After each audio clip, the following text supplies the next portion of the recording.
ما في تسحب في العالم، ما حد يبغى يتكلم، كله مركز اعلامي مركز اعلامي. والله شكل الصندوق مسوي عجب معاهم.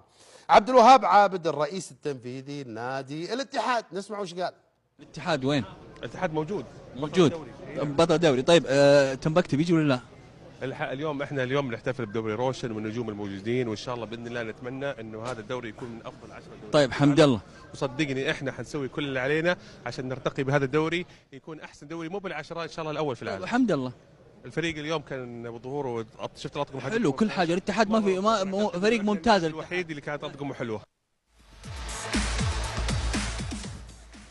والله ام الركب يا جماعه، اقسم بالله الناس عندها ام الركب. ايش القصه؟